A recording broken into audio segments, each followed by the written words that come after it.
What is good, Fin Nation? What's good? It's Victory Monday, baby.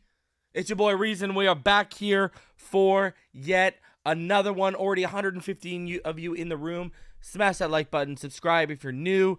I want to, hey man, y'all showed a lot of love for everything yesterday. The post-game show, the live reaction. Then I clipped up my reactions in the fourth quarter. Man, everything is basically averaging about 10K a view at minimum. So I want to thank all of y'all for the support yesterday, and let's keep getting it this season, man.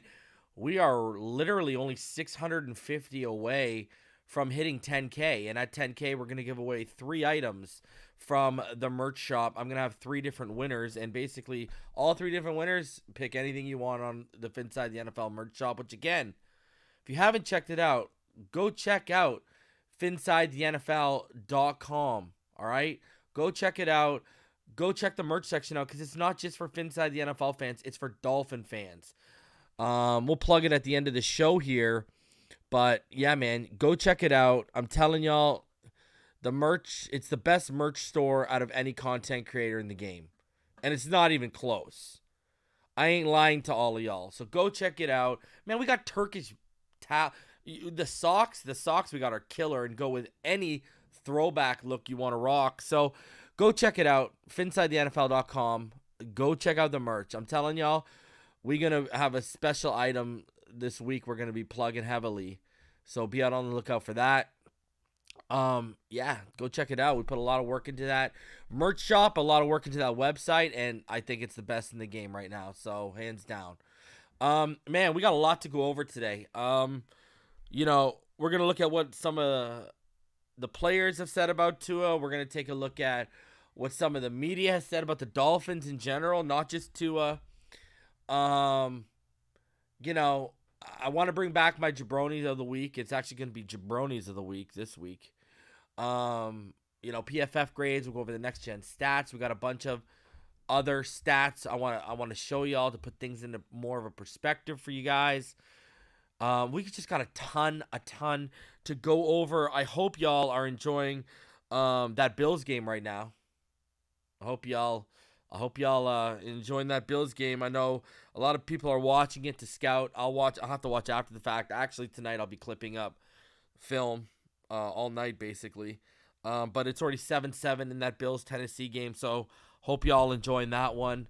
Yeah, we got a lot to go over, man. And, you know, we're going to do the Jabroni of the week. We'll get to that. But, you know, I got to get to ranting a little bit here. And let's start off with this. You know, I believe I predicted the game to be 31-27, right? You know, I thought it'd be somewhat high-scoring affair. Obviously, I did not expect 42-38. I did not expect 80 points between the two teams. But I got a couple things I want to talk about now that I've sat here and I've stewed on the game and I've thought about the game. All right? Number one, I told you guys all the way back months ago when I was on some random panel with like TD and everyone on another channel. I said it then, and I had been saying it on this channel as well. You saw this offense's potential. I've been talking about since we got McDaniel and started putting things together. I've said I believe this offense is going to be able to I even use the words shell shock defenses early on. And what we saw yesterday was clear shell shock. That fourth quarter, 4 touchdowns in the fourth quarter, that was as shell shock as it gets. That was shock and awe offense. That was blink of an eye, we put up 28 points on your ass. Pond the dome.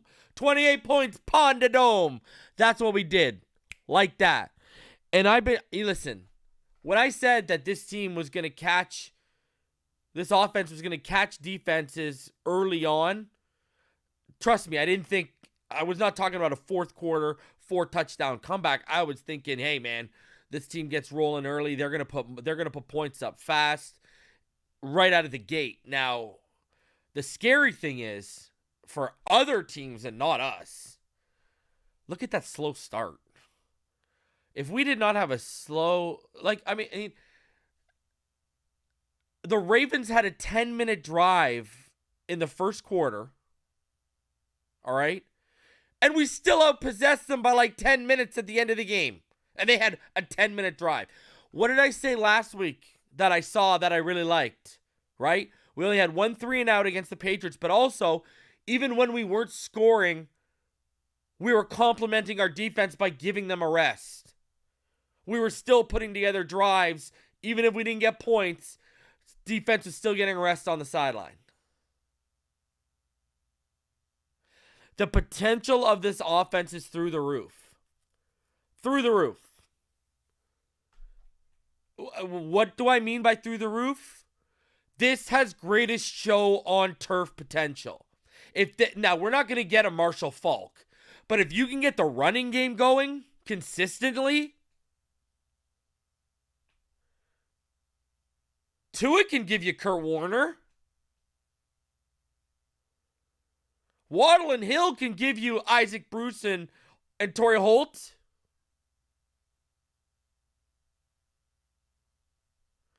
We are talking about an offense that might be able to annihilate like, we might be able to have multiple blowout games this year if this offense gets clicking properly. Like, we are on the verge of something potentially special with this offense. And I'm going to tell you right now, McDaniel's that dude. Again, inside the NFL.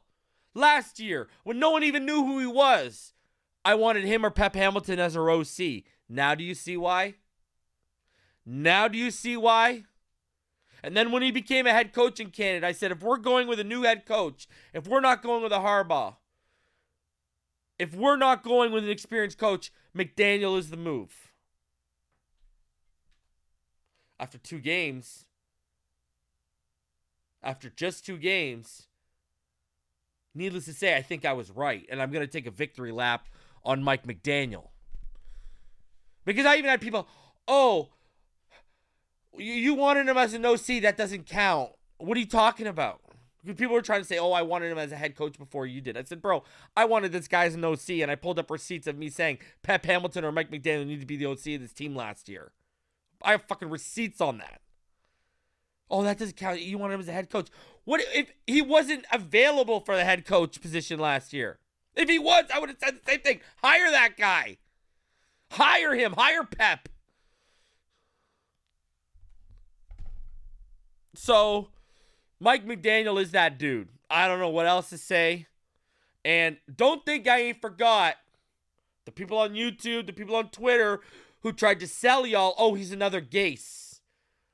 Oh, he's another Philbin. Oh, we heard this genius stuff with Gase. Oh, we heard this genius stuff with Philbin and Cam Cameron. There were people up here playing clips on YouTube. Don't think I ain't forgot. There were people up here playing clips on Twitter. All trying to say and discredit this guy before you even gave him a chance. Don't think I ain't forgot. Because I ain't forgot. You know, and it's unreal the potential of this offense once this running game gets. And I'm going to say something, and I'm going to go on the record and say it. Austin Jackson, you may not get your job back. Austin Jackson, you may not get your job back. Greg Little, after what I saw, and I mean, we'll at least break down the pass pro. I'm going to do a Greg Little video this week. Greg Little might be that answer at right tackle. And it sure looks that way after a game and a half. Now, what was another thing I said?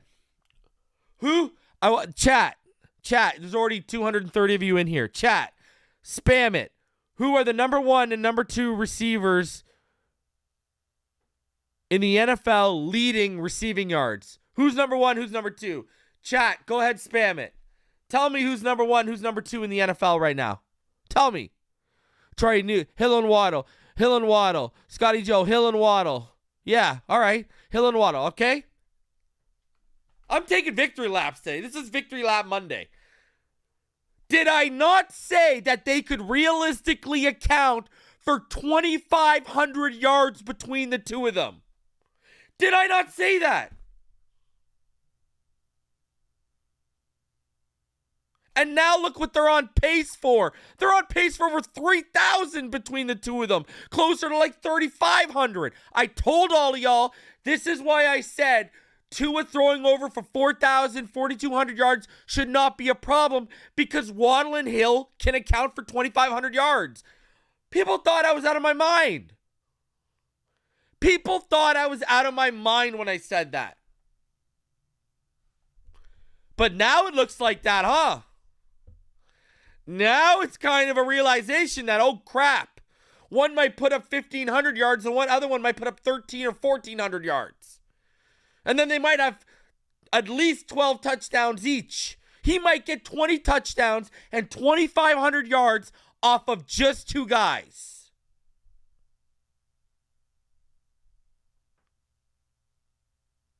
There you go.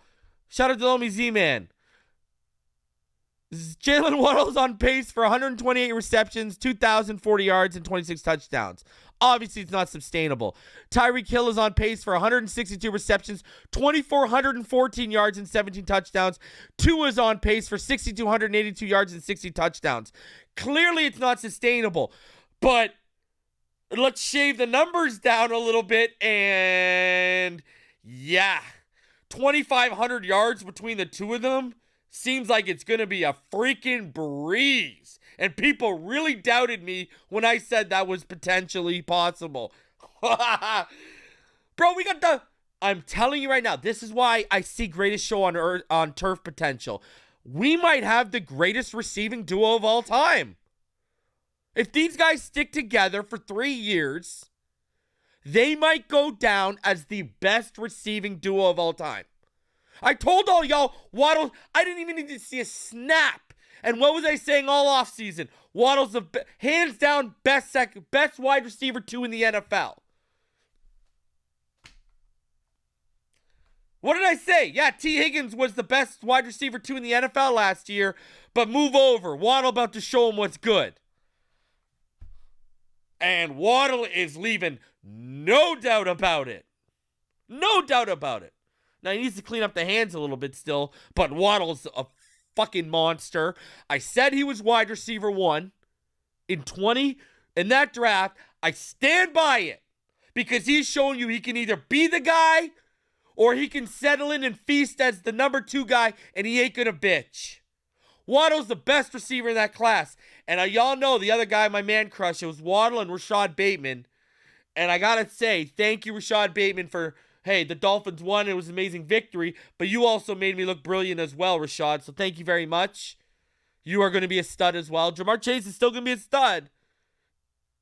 But Waddle will be the best receiver in that class, hands down. Don't even test me with this right now. Chase could not have done what Waddle did in this offense last year, where it was either a triangle or box coverage just collapsing on him as soon as he gets the ball, because everyone knows, while Chase is getting the ball in open space and got the ability to make people miss. Now you see, we've given Waddle some space, and look at what he's done in 2 games. Look! Ridiculous. Waddle's that dude.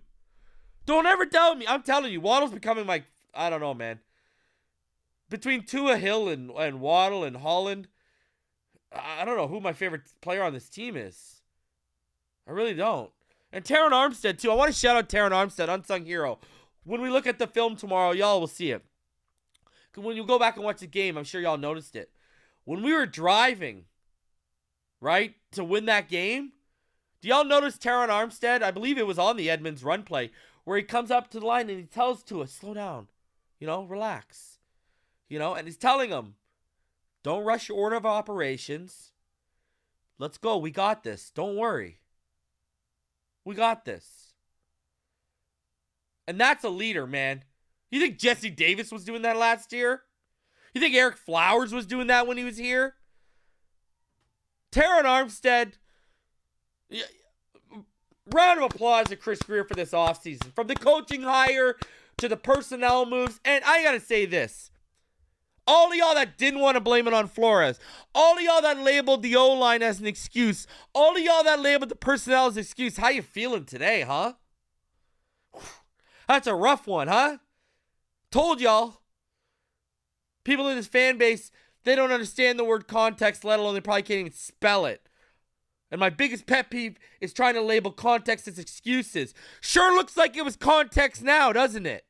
And the scary thing is, guess what? If Brian Flores was here, we wouldn't have got that second half. That guy would have benched him for Teddy Bridgewater at halftime. I would put my life savings on it. 110%. We wouldn't even have got that second half. He would have benched him. And don't tell me any different. And another thing I got to say. To all of you that kept bringing up Jimmy G.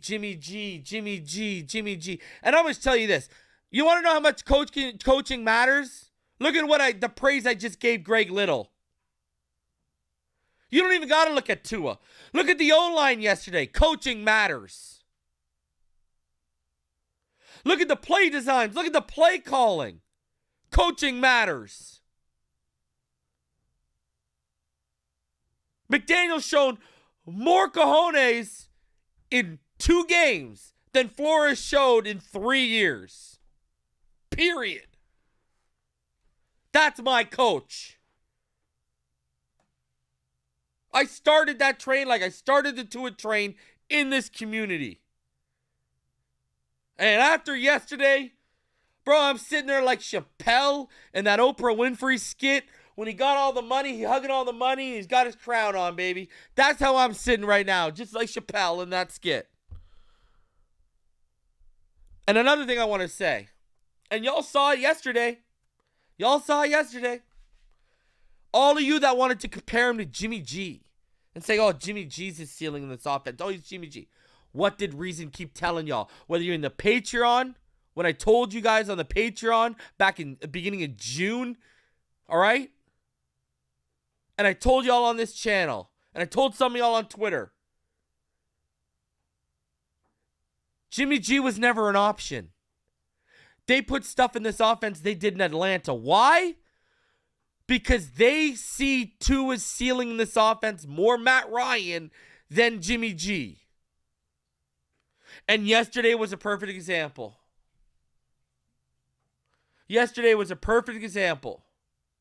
Because let's be honest, Tua was a couple drops. He had some drops charged against him. Receivers dropping. He should have had over 500 yards.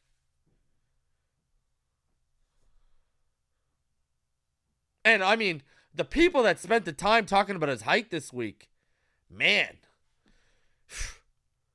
that's got to be painful, eh? Whew. Exposed as not knowing football.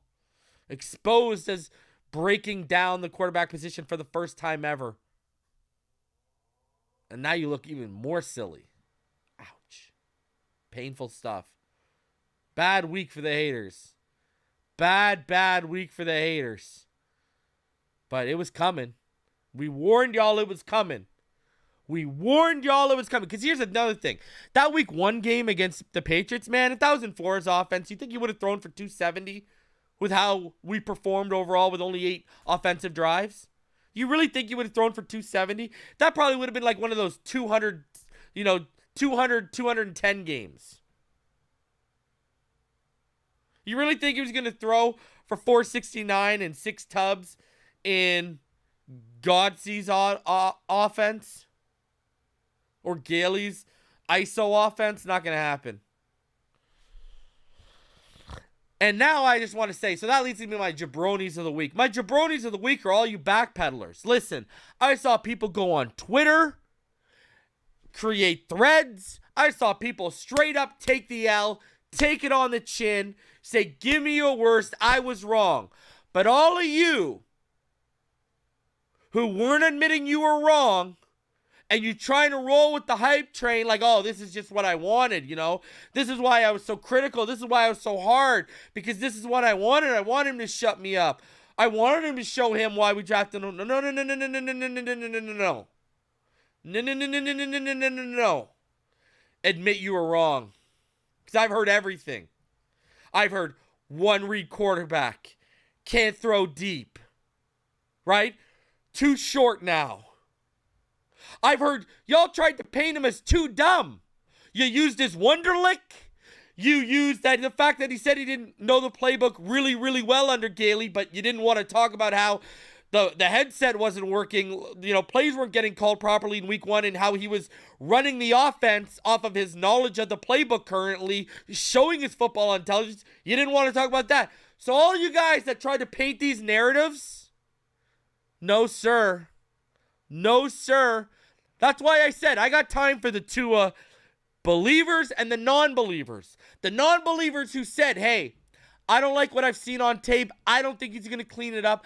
I don't think he's going to reach his ceiling. That's one thing. When y'all were making it personal, when y'all were spinning these false narratives that I was having to spend my time to inform the misinformed because y'all don't know what you're talking about. Nah, no pass. No pass is given. Sorry. You're going to eat this L for the rest of the Like, as long as Tua Tagovailoa is balling out as a Dolphin and the Dolphins quarterback, you can eat this L. I'm sorry. I am sorry. Shout out to Diane Tagovailoa today for putting some of my reactions in her Instagram story too. That was kind of cool. Shout out to Diane. You know, I've talked to his cousins, to his cousins before, but to actually see his mother show some love like that, man, shout out to her. Shout out to the whole. Hey, listen, I've never been a Tua lover, but I've been as big of a Tua believer as there is. And everyone has called this, oh, the Pro Tua channel, oh, the Tua Stand channel, oh, the Tua Near channel. Boy, do we feel vindicated. Boy, do we feel vindicated.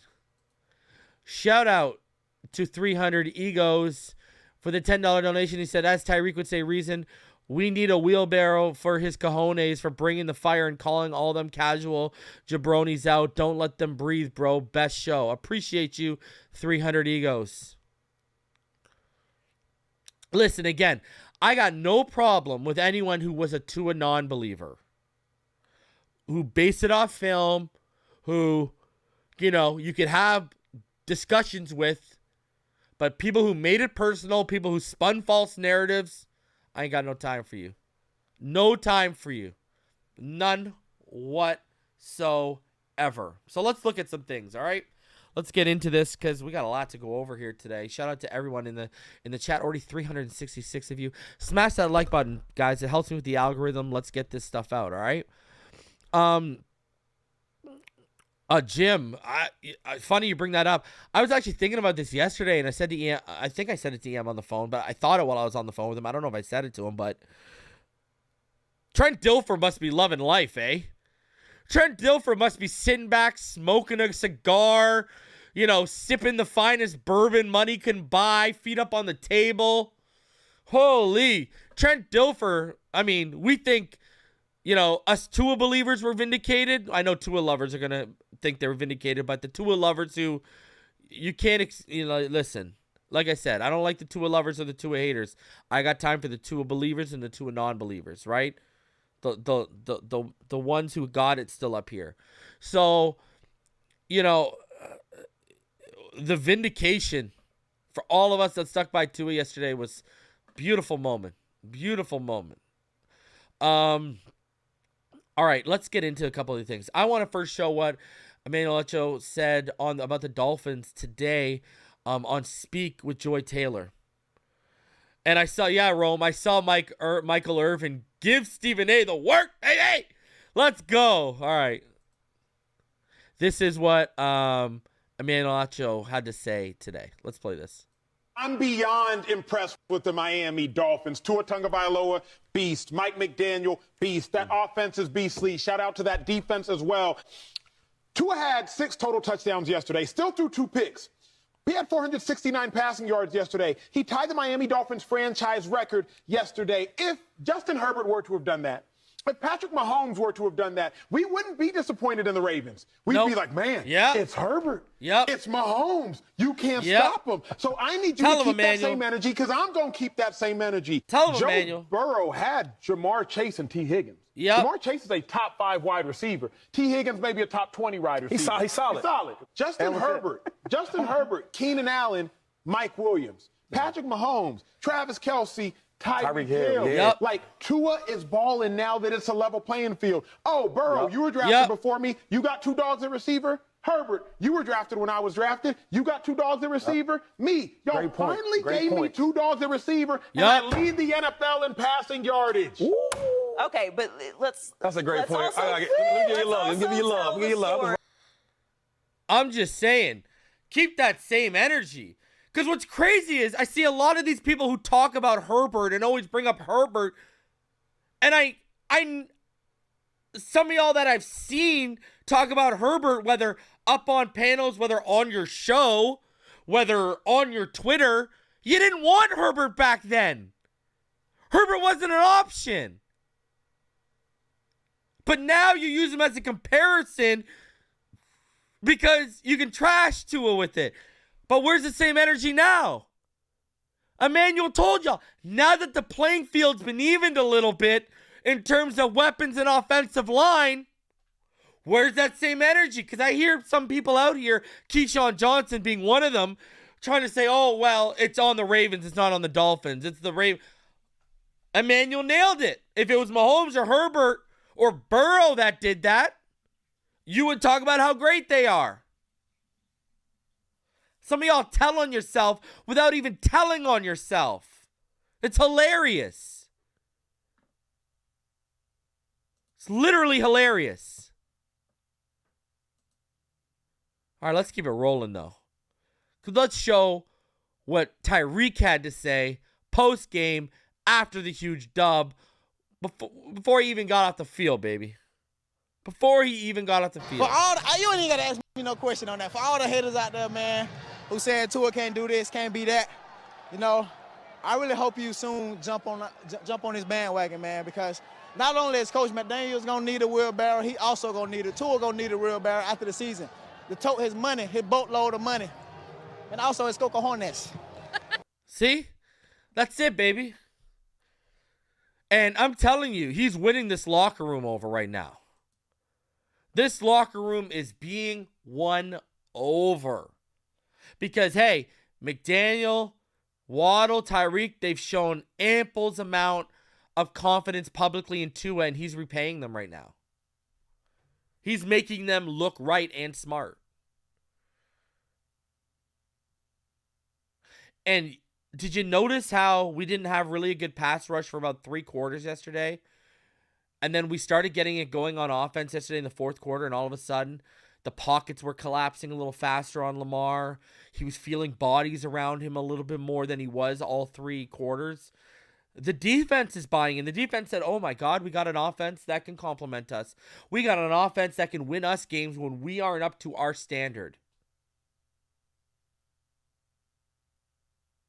And I know for a fact Xavier Howard and some of those guys already, like Atlanta Roberts, they already believed in Tua as it is. But now it's even more deep-rooted.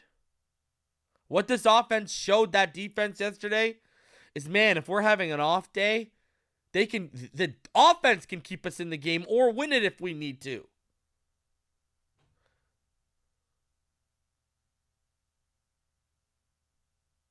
So, absolutely huge stuff. Absolutely huge stuff. Beautiful as a Dolphin fan to watch that. Absolutely beautiful. And I do agree with what Jayus just said in the comments section. Teddy Bridgewater can't do what Tua did. There you go. There's your super chat. I agree with him. Teddy Bridgewater cannot do what Tua did. Skylar hasn't shown he can or can't do what Tua did. But I'm not going to sit here and say Skylar has not shown he can do what Tua did. No one in that room has shown what Tua can do. Period. Fitz can't do what he did yesterday. Rosen sure as hell couldn't. Brissett couldn't. Just saying. I don't even think Tannehill could. In fact, I know Tannehill couldn't. I want people to realize this. That was the best quarterback performance we've ever seen since Dan Marino wore the aqua and orange. And this is the best start by a quarterback wearing the aqua orange since Dan Marino to a season. Now let's hope it continues on week by week. But we have not seen this level of quarterback play since Dan Marino. Y'all are getting what you asked for now. Hey? Now y'all running out of excuses because now you're getting Dan Marino level play.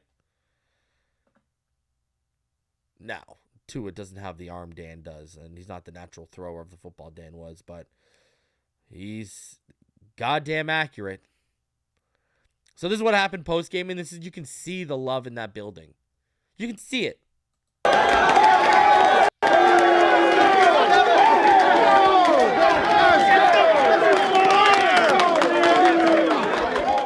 Hey, you guys keep proving me right. this is a special crew. And if that doesn't give you an example of what we mean by adversity as an opportunity, how great does this feel? And it felt like shit. Okay? And that's the point, that we should never around again with hanging our heads and whoa. It is what it is. It's just a bigger celebration when you come through. This is why, let's learn from this. This is special, enjoy it tonight. But that's why we never, ever hang our head on this football field. Okay? Not with the crew we got. This game ball is for the team. But I got to say this. Hell yeah. Enjoy the victory, but we got to come prepared next week, man, because we got the Bills, and then we got a quick turnover with the Bengals. All right, so let's go. Enjoy this. Let's go, family. Family on 3, 1, 2, 3. Family. That's a leader right there.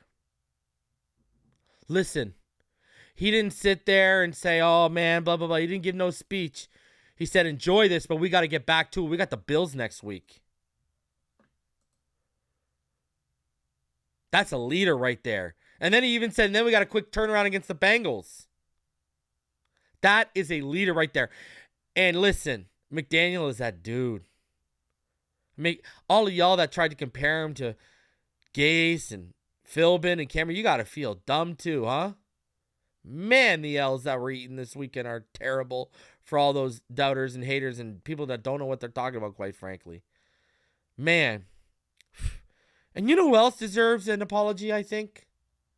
My friend of the show. I legit, one of the few people in this community I can legitimately call a friend, who's always been great to me. Man, the amount of times I've thanked him for the work he's put in with Tua. Nick Hicks deserves an apology. Man, some of y'all had panels talking ish on this man's name. Some of y'all have tweeted at this man, consistently trying to drag him. Y'all owe that man an apology right now. How much so do you owe him an apology? Well, let's show you Nick Hicks training translating to a game situation. I present to you Exhibit A. Quick drop, slide, let's spin out. Get out good, now ball. Find him. Good. Tagovailoa. Here they come with Washington. There he goes. Owe chasing. Touchdown, Craycraft. You owe that man an apology, huh? Y'all owe that man an apology right now for ever speaking ill on his name and for saying he wasn't doing a good job. I know what some of y'all were trying to assume and do to him. Y'all tried to come for his business. Y'all tried to drag his name. Y'all tried to make him look like the bad guy when he was just defending his friend and client because y'all wouldn't let up. Man. Whew. Talk about a visual receipt. By God. Shout out to Nick Hicks. Love you, homie. Thank you for everything you've done with Uno. Thank you for making him into the guy he was. And you know what? Thank you for helping him get back to the player we all knew he could be so we could all enjoy the moments that unfolded and transpired yesterday. I mean, that was one of the greatest Dolphin games of all time. That was the greatest game. That was better than the Miami Miracle. I don't care what anyone says. Thank you for allowing Tua to do his thing and to give us that moment. Thank you. And thank you to Mike McDaniel for creating an offense that allows us to be this excited, that allows us to sit on the edge of our seat, and that can also keep us in games when that defense just isn't doing what they do. Because you can't expect the defense to be lights out 17 games in a row. You just can't. So, shout out to the homies, man. Love y'all. Love y'all. So, all that said, let's get in. Let's recap. Let's look at all this stuff. Let's get into yesterday's game. Let's start off, as usual, we are going to start. We'll start with the snap counts. All right, guys. So, let's get over to the snap counts. Here are your snap counts Now, interesting things you see. Mike Gesicki, he was tight end 1 this week. He was up to over 60%. They basically flipped almost, right? He had about 42% last week of the snaps, whereas Smythe had about like 63, 64%. They flipped. Smythe had 49% of the snaps. Gesicki went to 62%.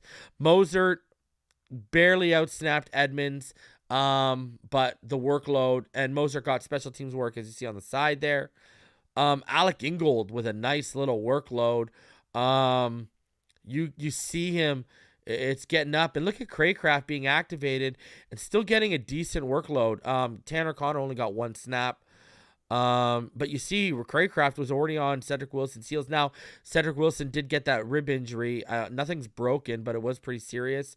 And you see Sherfield, he actually led the way when you get past our top 2 guys in that receiver count, in snap count. So, interesting stuff when you look at it. All right, let's get into the defensive snap counts.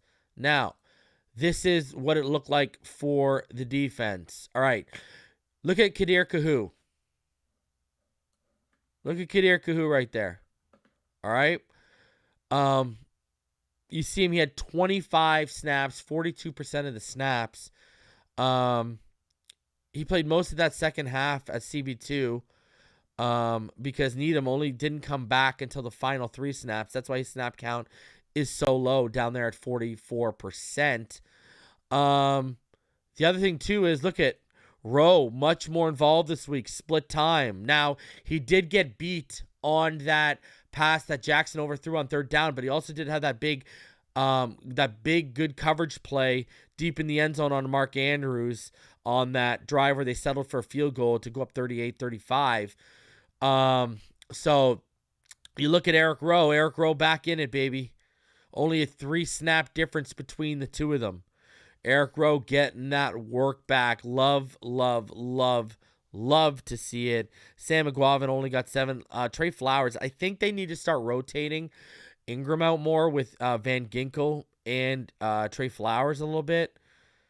You know, I really think it's needed. Look at Van Ginkel. Van Ginkel didn't even get a defensive snap. All of Van Ginkel's snaps yesterday came on special teams. Right? So, yeah. You know, while Ingram's out here, you know, he had 32 snaps. You know, you got to rotate Ingram out a little bit more. We saw a few mishaps on Ingram's part, just based on everything that went down in terms of the defensively. Now Phillips, man, we gotta have a conversation about Phillips. I think, ladies and gentlemen, I'm really shocked at how weak his impact has been early on. Now, I know they've been dropping him back in coverage, but he hasn't been dropped back in coverage in every play. Really, now I know yesterday, in terms of the pass rush, we can explain it a little bit more to why we didn't have such a good and such a sustained pass rush. Now, the thing was, you know, I was having a conversation yesterday, and, you know, we were level rushing. We weren't going full bore at them. We weren't throwing everything at the kitchen sink, you know. We were level rushing because we had to keep Lamar in front of us, in front of our rushers. And I think that's what you might see the same this week with Josh Allen. They might be more level rushing, wanting to keep, you know, you don't want to get over-arced or over-pursue and leave a gap for a guy like Allen or Lamar to roll through. So I think you're going to see more level rushing this week. So I don't expect our pass rush to be just pinned back and go get them. You know what I mean? Hopefully Tyndall is healthy this week too, because you might want to use him in a spiral. But that's why, you know, when you go back and watch the film, that's why we were more level rushing than anything. And that's why we weren't getting the desired penetration. pause, that most of us probably would have desired, especially with, we know who we got back there, right? So you're probably going to see that a little bit more this week too with Josh Allen. They're going to want to keep him in front of him, right? So we'll see how that works out. Now, let's go ahead. Let's get into the PFF grades for y'all. We'll go get that for y'all. All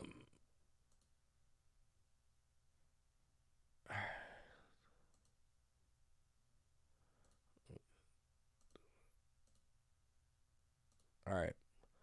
Let's do this. All right. Get those PFF grades rolling for y'all right here.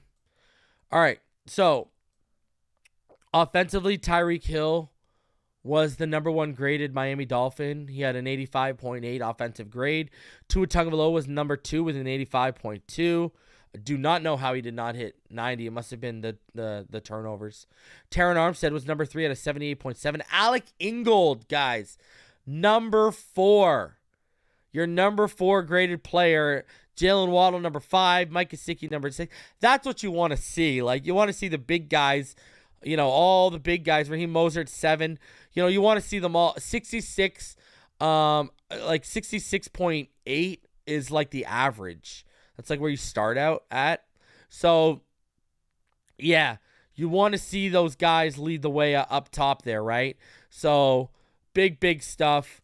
Now, when we flip it, when we go to the bottom graded guys, Cedrick Wilson, Liam Eichenberg, Greg Little, Durham Smythe, and Connor. See, now this is why I will not agree with PFF, and this is why I do not hold PFF as gospel. Greg Little was a lot better than, I don't know what they're talking about in run blocking. I mean, he helped open that lane for Edmonds on that big key run near the end of the game. So this is why, like, you can tell, like, already whoever graded this game, sure, they gave good grades up here to a lot of guys we like Hill, Tagovailoa, Armstead. But already I look at the bottom and I don't trust their eyes. The Greg Little, like, Eichenberg did struggle at times. I didn't think he was that great yesterday. But Greg Little, I don't know, man. That's a pretty weak grade. That's a pretty weak grade. So, yeah, I don't know about that one, right? Perfect example of why I kind of sit there and go, yeah, I don't know with them. So let's go how the defense graded out. Actually, you know what? We'll stick with the passing. Let's get into the passing stuff because y'all love this. So you look at Tua, obviously, just studly yesterday. You look at his passing chart according to PFF. Now we'll look at the next gen stats one here in a sec. But you see this. 4 for 5 from 20 and beyond. He had 3 touchdowns and 1 interception and 155 yards at the deep level. Now, that only interception, I don't know if you guys saw it, Mike McDaniel said Tua was disgusted with that throw he made, bracketed to Waddle that got picked off. So he realized it. Look at the middle of the field, though. Right? We said in this offense, middle of the field is where you're going to have to shred. Look at the intermediate level. 9 for 13, 8 for 10 for 149 yards, a touchdown interception over the intermediate level, and 112.5 NFL passer rating over the middle. He had a perfect passer rating over the middle of the field on 20 plus at 158.3. Now, you look at the short level, 6 for 9 on the left, 8 for 13 over the middle and a touchdown. And then he was 2 for 2 to the right. And then behind the line of scrimmage, he was 7 of 8 with his only incompletion coming to the right. So when Tua was kept clean, he was 31 of 41 for 5 touchdowns and 2 interceptions and 397 of his yards for a 75.6 completion percentage. But there were 2 drops against. So his adjusted completion percentage is actually 80.5. Now, he averaged 9.7 yards per attempt, way up from his average last year. Average depth of target, 8.2. Fantastic. All right. Now, under pressure, he was 5 for 9 for a touchdown. His actual 2 interceptions kept when he's kept clean. He's 5'4'9" for a 55.6 completion percentage, 72 yards, and a touchdown. But his adjusted completion percentage is 66.7 because he had a drop. Now his average depth of target dropped to 5.9, and his yards per attempt dropped to 8. So, and when you see he was blitzed, when he was not blitzed, his yards per attempt was 9.1. When he was blitzed, it was 10.2. So, good stuff. Now, when we look at concepts, off play action, he was 13 of 18 for 72.2 completion percentage, 145 yards, a touchdown, and interception, and 8.1 yards per attempt. His adjusted completion percentage was actually 77.8 because there was a drop charge against. And his average depth of target was 5.2. On no play actions, straight clean dropbacks, he was 23 of 32 for 5 touchdowns. Remember, last week on straight dropbacks, he was killing it too, remember? If you go back, last week he was really good on straight dropbacks with no play action. Yeah, so he was 23 of 32 for 71.9%, 324 yards. He averaged 10.1 yards per attempt, 5 touchdowns, 1 interception, and he had 2 drops against him, which actually would have boosted his completion percentage. His adjusted completion percentage is 78.1, and his average depth of target is 9.3 on straight dropbacks. So absolutely fantastic stuff when you look at the analytics. See, this is what the stuff PFF's good for. It ain't good for the grades. Those grades are purely subjective, right? So, and look, I'm saying that after Tua had his best grade of his career. So, don't ever say Reason uses those grades as gospel. I like them more for these analytical numbers than I do for their grades. That's just where I'm at. Now, blocking. What a showing. Only 9 pressures allowed. 1 sack, 8 hurries. No QB hits allowed. No QB hits. And Durham Smythe got charged for the sack. Wasn't even on a lineman. Connor Williams allowed 2 pressures. Taron Armstead 2 pressures. Eichenberg 2 pressures. Look at Greg Little allowed 1 hurry. And I know he was solid run blocking. I don't know what they're talking about. So, and then 1 hurry allowed by Robert Hunt. I mean, should we put it in perspective for a sec? Let's put it in perspective. So let's go to 2021. Let's go to week 10, right? This is what we allowed last year. 24 pressures, 16 hurries, 5 hits, 3 sacks last year against the Ravens. So let's put it into perspective a little bit here, right? Let's put it into perspective here. Anyways, continuing on. Let's get into the defense. Now, defensively, Zach Seiler was your highest graded defender. Absolutely fantastic. Jalen Phillips was number 2. Alandon Roberts was number 3. Wilkins was 4. Kadir Kahu was number 5. Now, when we go to the bottom, Emmanuel Ogba was your worst graded. Keon Crossan was your 2nd worst graded. Eric Rowe was your 3rd worst graded. Needham, Howard were your 4th and 5th worst graded. So, wow. Stark contrast between the names from the top to the bottom.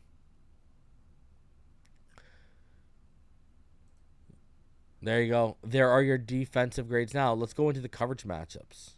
And then we're going to go look at the Ravens coverage matchups. So, Xavier Howard, he allowed 3 receptions on 6 targets against Rashad Bateman for 91 yards yesterday. Obviously, he had that 75-yard long one. He allowed 2 first downs, a touchdown, and he also had a drop against, but he also had a pass breakup.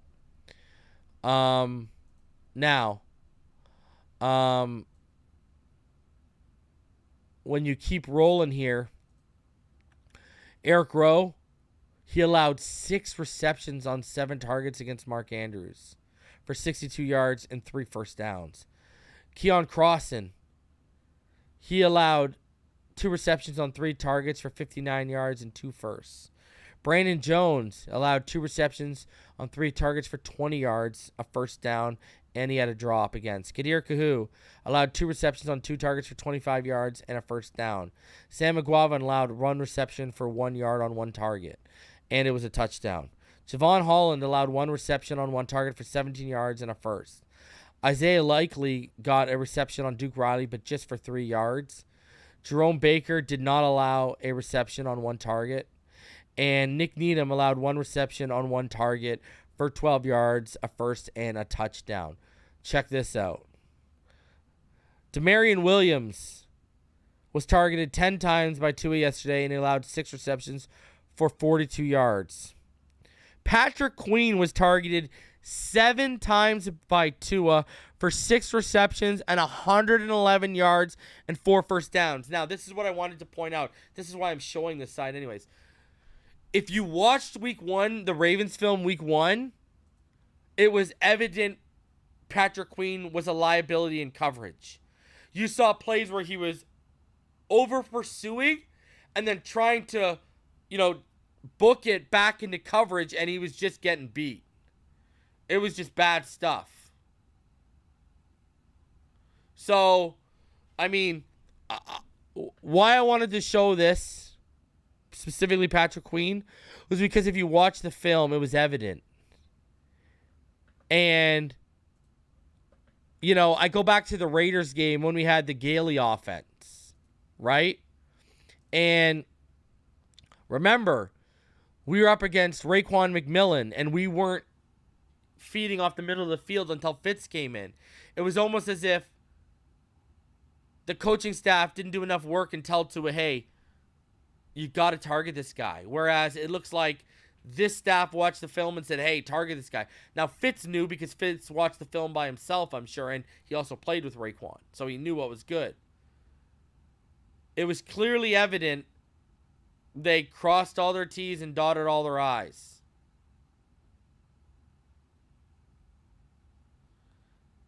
So, yeah. I don't know, man. I don't know. It should have been part of the game plan, and it wasn't back then. So, interesting to see how it was. Now, continuing on here, let's get into, I wanted to get into some stats and show you guys some stuff leading up to next gen stats. So, let's start off with some ESPN stats here for y'all. All right. And this is, we'll start here. So, y'all already know what time it is. It's right in front of you. You can see it. 2 of 6 touchdowns against the Ravens yesterday tied Dan Marino and Bob Greasy for the most touchdown passes in a game in Dolphins history. Tua also became the second youngest player since 1950 to throw for at least 450 pass yards and 6 touchdowns, behind only Patrick Mahomes.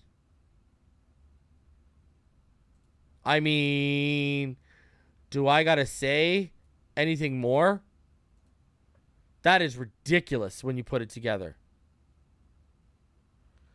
That is absolutely ridiculous. Second youngest player since 1950 to throw for at least 450 yards and 6 touchdowns in the game, behind only Mahomes. Beautiful stuff. If that doesn't make you want to check your pulse, man, I don't know what will. Let's keep it rolling with the stats for y'all.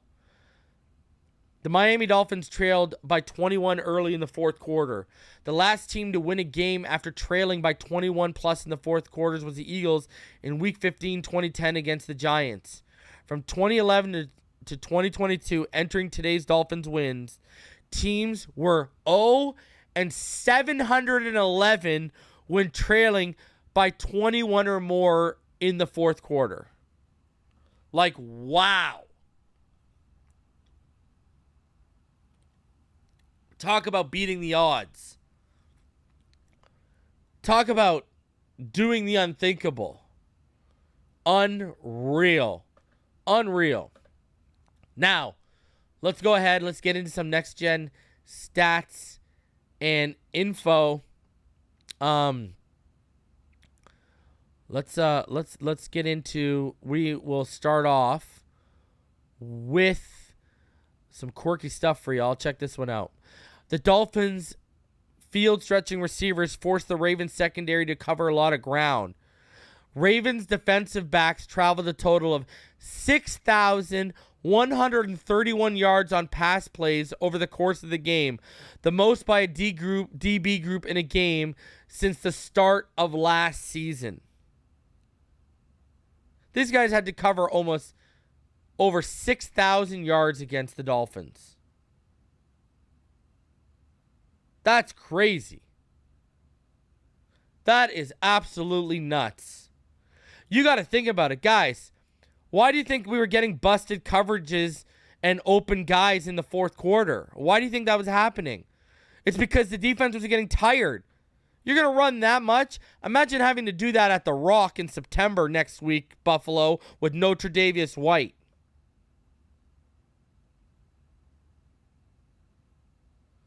Man, that'll tire you out. Scotty says 6,200 yards is a golf course. So that's ridiculous. Now, Tua Tagovailoa targeting go routes yesterday. He was 4 for 4 for 181 yards and 2 touchdowns. Tagovailoa accumulated 410 passing yards targeting go routes across all of 2021. He has more than half that mark through his first 2 games of 2022. He already has 207.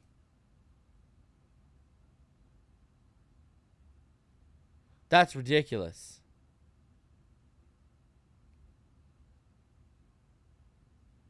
Another crazy stat. Tua already. Furthermore, Jalen Waddle gained more receiving yards, 73, on go routes in week 2 than he did all of last season. Last season, he only had 43 yards on go routes. Tyreek Hill gained 108 receiving yards on go routes, almost matching his production on the route from last season. So under Mahomes, he only had 147 yards on go routes. Under Tua, he already has 108. And look at their charts.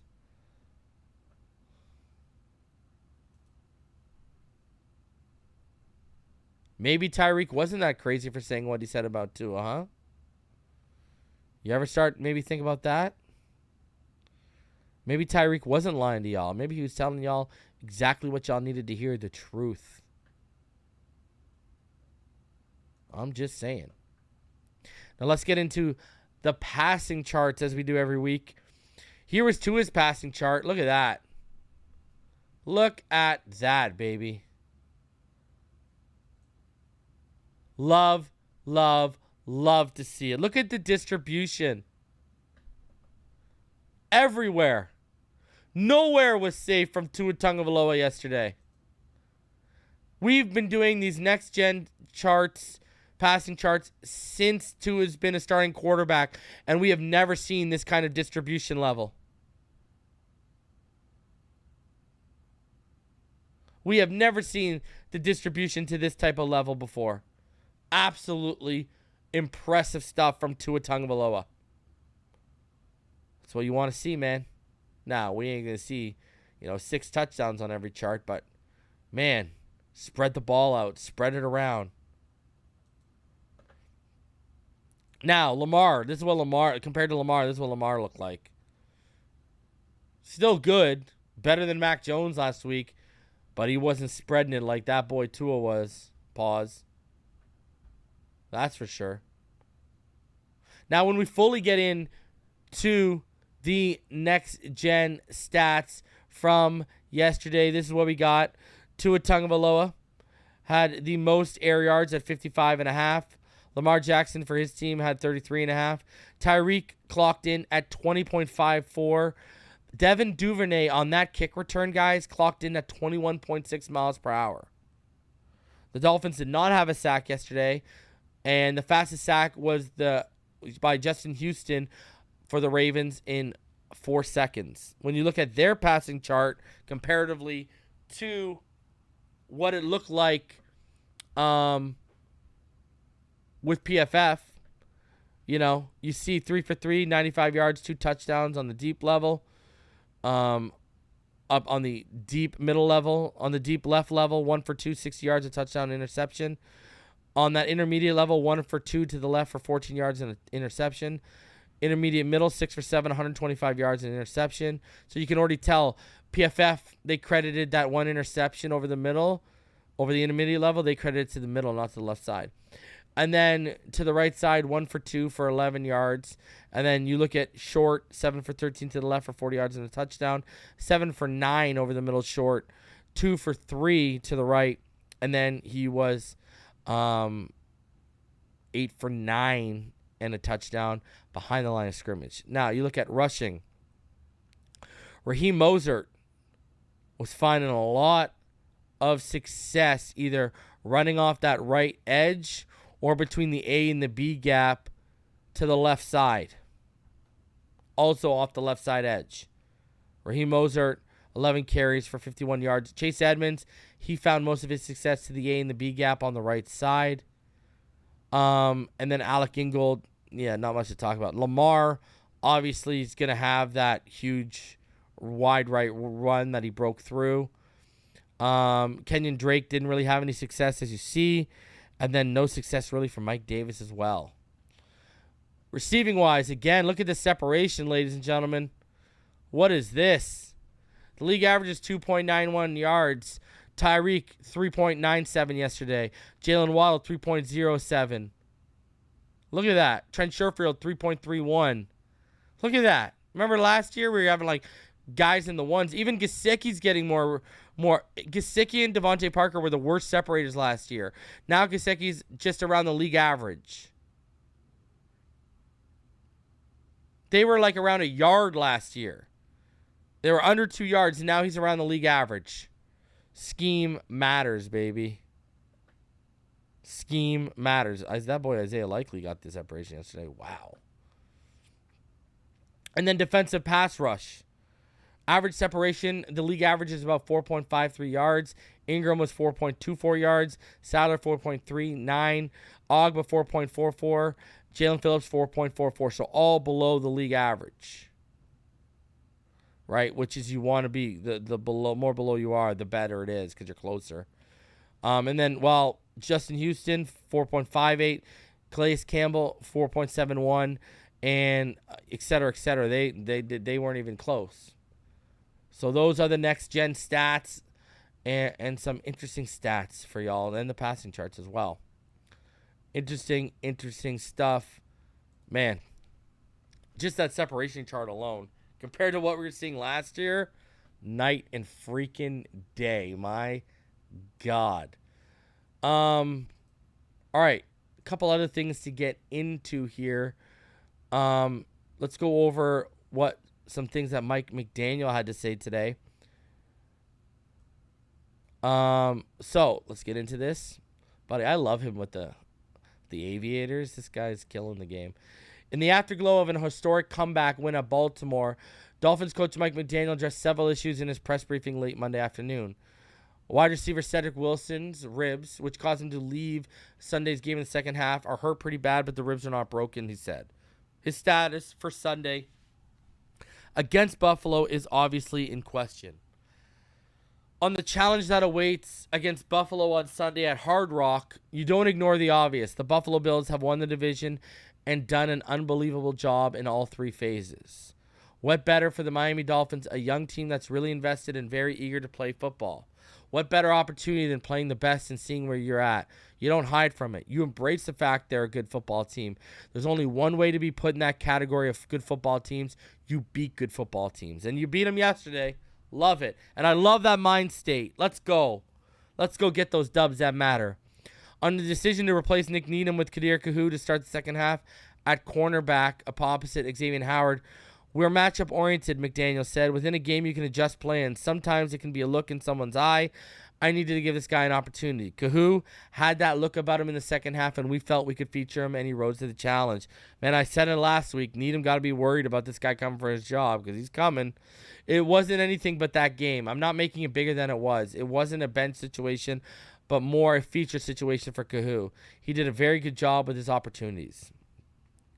As impressive as a 21-point comeback was to experience as it happened, McDaniel said he got more of an appreciation today watching film. On Tua Tagovailoa's brilliant day, it kind of makes it tangible what his teammates, myself, the coaching staff, have been seeing this whole offseason. He took such a step in the right direction yesterday. Threw an interception he was absolutely disgusted with himself late in the first half. Probably the biggest mistake he made this season. In that game, to take the coaching and step forward was impressive. For his personal growth, it's huge. It's awesome for a player. He knows deep down he did some real good things. You would have to be delusional not to know that. Hey, 6 touchdowns is pretty good. None of his teammates were surprised, which is much more impactful than words. McDaniel said there was no, hey dude, where did that come from players about Tagovailoa. McDaniel said Tagovailoa earned every ounce of his success on Sunday. Now Gesicki. After just 1 target in the opener, tight end Mike Gesicki had 4 targets, 4 catches for 41 yards, including a touchdown on Sunday. Gesicki hasn't complained this season with a different role, which has called for more blocking. It's not about me, he said when asked about that. It's about the team. We have 2 all-world receivers out there. Jalen Waddle had 19 targets yesterday. Tyreek Hill had 13. Those guys are spectacular players. We get those guys the ball and make plays. My biggest thing is when opportunities present themselves, make the most of them. I had fun playing this game.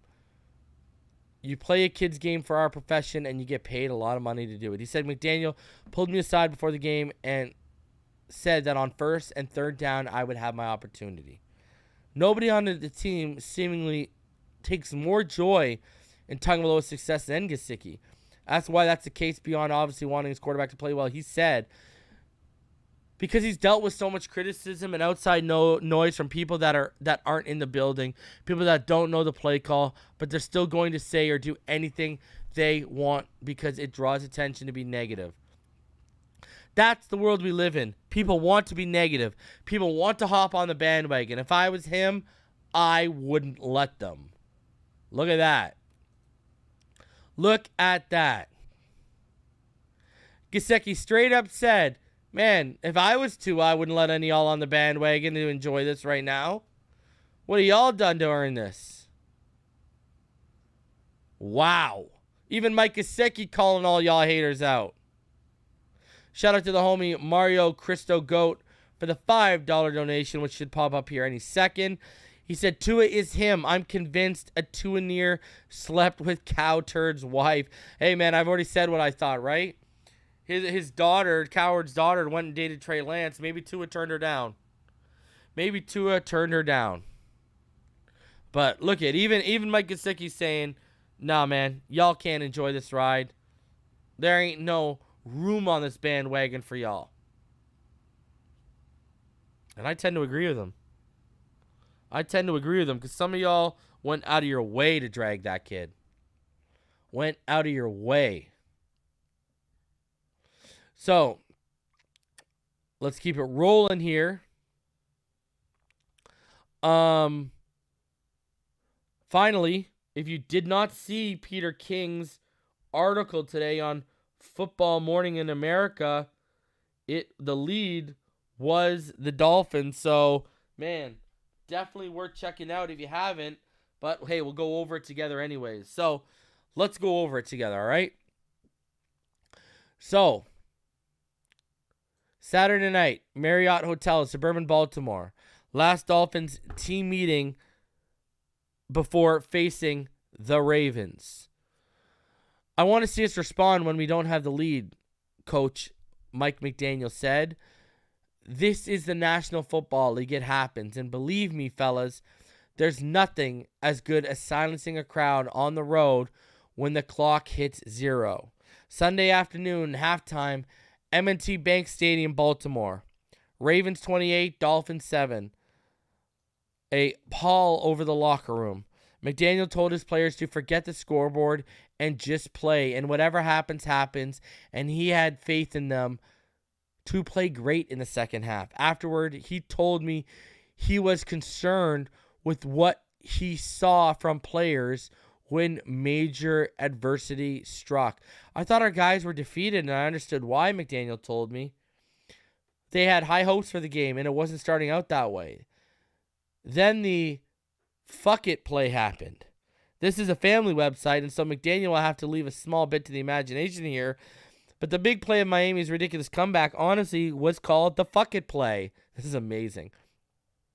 Midway through the fourth quarter, Miami was still down 14 and sputtering. Tagovailoa going incomplete with the clock under 8 minutes now with a 3rd and 10 at Baltimore 48-yard line. That's what's great about Tua's touchdown throws. Look at how many came on 3rd down yesterday too. So we had a play ready in case things weren't going right or in case there were various frustrations, McDaniel said an hour after the game, just outside the team bus to take the team to the airport. We installed that play with the expletives that the quarterback knew as the fuck it play. Tua loved the play. If we really needed to make something happen, that was the play we'd call. Well, fuck it. What the quarterback wants, the quarterback gets, especially when the quarterback is in the midst of the biggest hot streak in his young NFL life. That's amazing. Honestly, that is absolutely amazing. Like, try to tell me that isn't the most epic thing in the world. The fuck it play. So here we go. At halftime, I was focused on guys finishing the game the right way, and to our standard, I wasn't thinking about anything but let's score on our next possession. Finally, early in the fourth quarter, some luck. The Ravens went for it up 35-21 with 9 minutes to go. 4th and 1 at the Miami 40. Two former Patriots, Atlanta Roberts and Trey Flowers, stoned Lamar on the run, and Miami got the ball back at its 41-yard line. On 3rd and 10, McDaniel decided to go for it. Fuck it. What did they have to lose? The design? 3 receivers to the left. Hill alone on the right, hoping Hill could get 2 steps on the corner. The cornerback, as it turned out, was Marcus Peters. We had talked the night before at the quarterback meeting, McDaniel said. Tua knew he liked the opportunity there. He goes, yeah, 3rd and 12, 3rd and long. I really like the fuck it play. Why? Because who wouldn't like Hill singled with some sort of passive safety help late, as it turned out, against one corner? In practice, McDaniel said, we really didn't execute it well. But give credit to Tua, he didn't blink. Interesting fourth quarter for the Dolphins. Duh, of course it would be, scoring 28 on a good team on the road. But there was another reason. The football world wondered if Tagovailoa would be cool connecting with a speed receiver deep downfield. On that play, Tagovailoa threw it 46 yards beyond the line of scrimmage. Air yards in modern football lingo.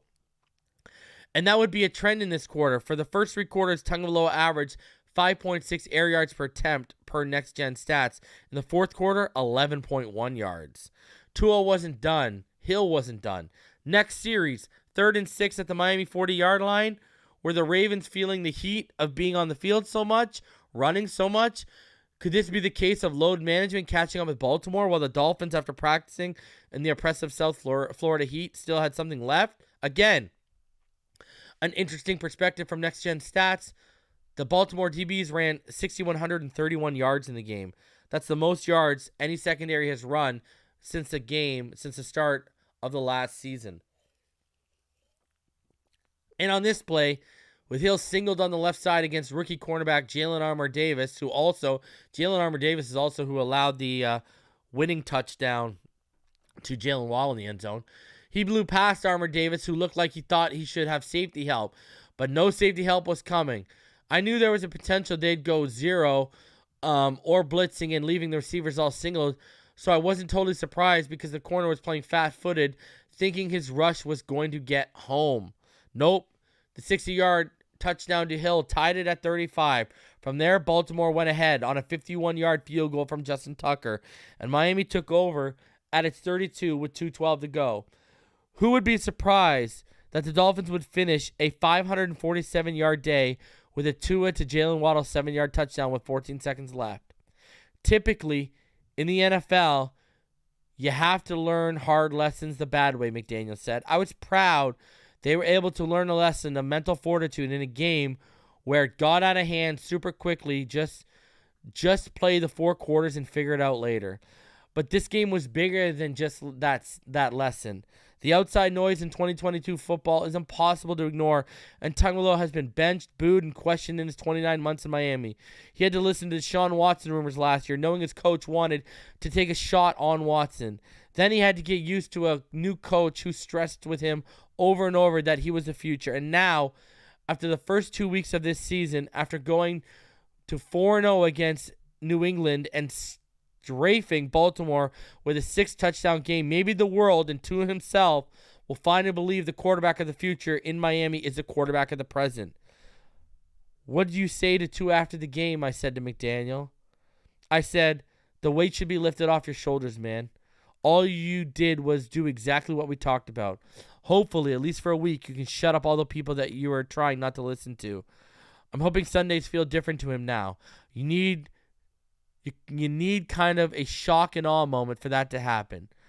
Throwing for 4 touchdowns against the Baltimore Ravens in 13 minutes, if that's not shock and awe, what is? The Tua era is here. Let's go, baby. The Tua era is here. Y'all already know what time it is, man.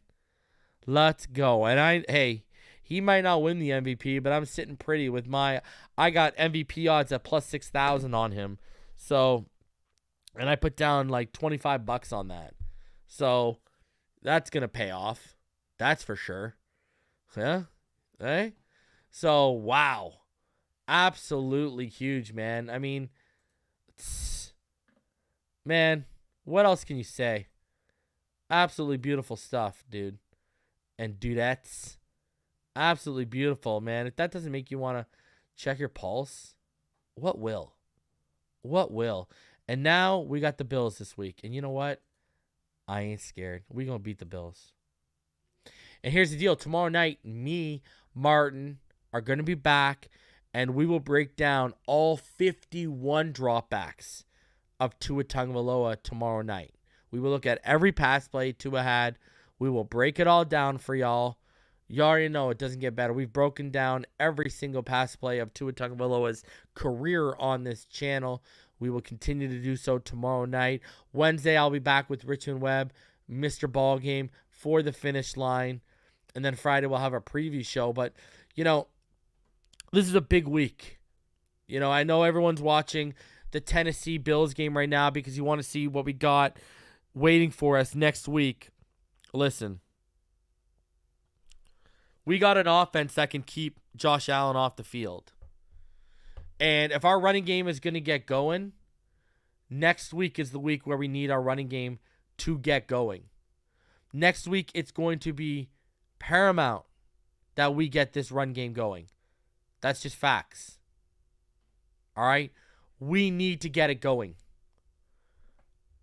And it's already starting to, the gears are starting to go, but we need this thing to enter full mode. Guys, please go check out FinsideTheNFL.com. It is the best merch store in the game. You can jump right into the website. You can go directly to shop now. I want to show you what y'all dealing with when you go to this shop. Go check it out, man. We're giving away a Might Get Sticky shirt at the end of this month to all members of the website. You can go get Fin coins that you can put towards getting merch. And I'm going to tell you right now, and I'm going to be plugging this all week. Go get your Samoan Sniper shirt, all right? Go get that Samoan Sniper shirt right now. Go get that Samoan Sniper shirt, baby. Anyways, if you want a t-shirt, whatever. If you want a t-shirt, hoodies, hats. Look, we got if you cooking, go put on that chef. We got the Tua Time hats. Man, the socks are killing it. We got the beanies. We got hoodies. Go check it out. FinsideTheNFL.com. Best merch store in the game. It's not just for FinsideTheNFL.com fans. It's for Dolphin fans. All right, so go check it out. A lot of stuff y'all would want to rock, whether you're a fan of the show or not. So I will be back tomorrow night with Martin. We'll be back between 8 and 9 o'clock. Be out on the lookout for us. We'll be breaking down. TUA Tuesdays are back. We'll be breaking it down tomorrow. As always, you already know what time it is. Fins up all day, every day. I will see all of y'all tomorrow. Stay happy, healthy, safe, and blessed, baby.